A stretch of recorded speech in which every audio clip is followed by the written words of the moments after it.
আজকের মধ্যেই তাকে পদত্যাগের নির্দেশ দিয়েছেন নতুন সরকারের স্বরাষ্ট্রমন্ত্রী সালাউদ্দিন আহমদ। আজ পদত্যাগ করেছেন। অর্থ পাচারের অভিযোগে সেই বিতর্কের জেরেই শেষ পর্যন্ত পদ ছাড়লেন তিনি। তারেক রহমান, সাকানির পোলা, তুই যে আমাদের নেতা আমির হামজা, এমপি আমির হামজার উপরে যে তুই গ্রেফতারের পরোয়ানা করছস, আরে মানগির পুত, 18 বছর তুই কই ছিলি? তুই কিসের গ্রেফতার করতে আইছস? সংসদের থেকে তোকে নেওয়া হবে। তারেক রহমানের খুব দ্রুত বাংলাদেশে পতন হবে। কেন পতন হবে আমি আপনাদেরকে ঘটনাগুলো একটু খুলে বলি।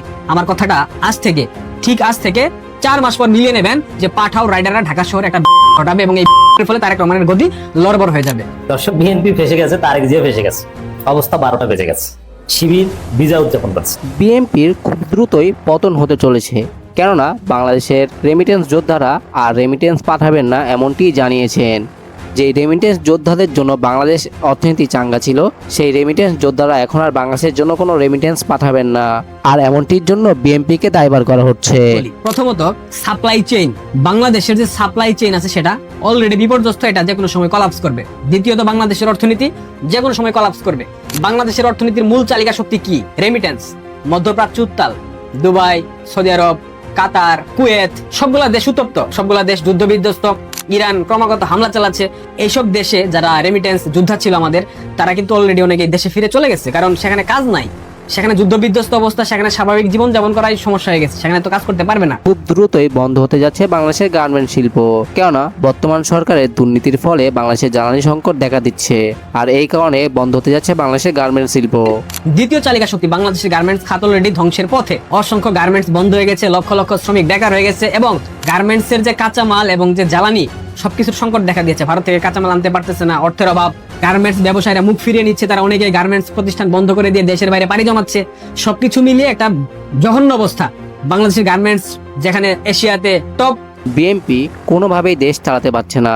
তাদের দুর্নীতির জন্য বাংলাদেশের অর্থনীতি যে কোনোভাবেই পড়ে যেতে পারে। তবে গুঞ্জন উঠছে তারেক রহমান আমেরিকাকে কোনোভাবে সহায়তা করছে, জ্বালানি দিয়ে তাদেরকে সহায়তা করার চেষ্টা করছে তারেক রহমান। যদি তারেক রহমান বিপদে পড়ে, তাহলে তাকে সেনাবাহিনী কোনোভাবেই সাহায্য করবে না। প্রতিষ্ঠান চালাইতে পারতেছে না, বিএনপির সীমাহীন দুর্নীতি, বিএনপির সীমাহীন চাঁদাবাজিতে অধিষ্ঠিত হয়ে গেছে সবাই। সবকিছু মিলে বাংলাদেশের অর্থনৈতিক সেক্টর বিপর্যস্ত, যে কোনো সময় অর্থনীতি কলাপস করবে। এবং বাংলাদেশের রেমিটেন্স তো বললামই আমি, যেটা পুলিশ কার্যকরী ভূমিকার মধ্যে নাই। সুতরাং আইন শৃঙ্খলার অবনতি, অর্থনীতি কলাপস, সাপ্লাই চেইন এটা নষ্ট হয়ে গেছে। এবং তারেক রহমান বিপদে পড়লে সেনাবাহিনী কখনোই তাকে সহায়তা করবে না, এটুকু নিশ্চিত আপনারা থাকতে পারেন। পাশাপাশি মার্কিন যুক্তরাষ্ট্রের সাথে যে বাণিজ্যিক চুক্তি করা হয়েছে, এই চুক্তি যদি বাংলাদেশের সাধারণ মানুষ জেনে যায়, বাংলাদেশের সাধারণ মানুষ যদি বুঝে যায় যে এই চুক্তি আমাদের দেশকে বিক্রি করে দেওয়া হয়েছে চুক্তির মধ্য দিয়ে, তখন দেখবেন বাংলাদেশে একটা ঘটবে। তবে যদি বাংলাদেশের অর্থনীতি অবস্থা দুর্বল হয়ে পড়ে, তাহলে তারেক রহমান দেশ ছেড়ে পালিয়ে যাবেন, কিন্তু তাকে কেউ সাহায্য করবে না, সেনাবাহিনীও তাকে সাহায্য করবে না। যে পাঠাও রাইডাররা ঢাকা শহরে একটা ঘটাবে এবং এই ফলে তারেক রহমানের গদি লড়বড় হয়ে যাবে। এই গদি রক্ষার জন্য পুলিশ আসবে না, সেনাবাহিনীও আসবে না। তারেক রহমানই বাংলাদেশ থেকে পালাবে, এবং কোথায় পালাবে সেটা সময় বলে দেবে।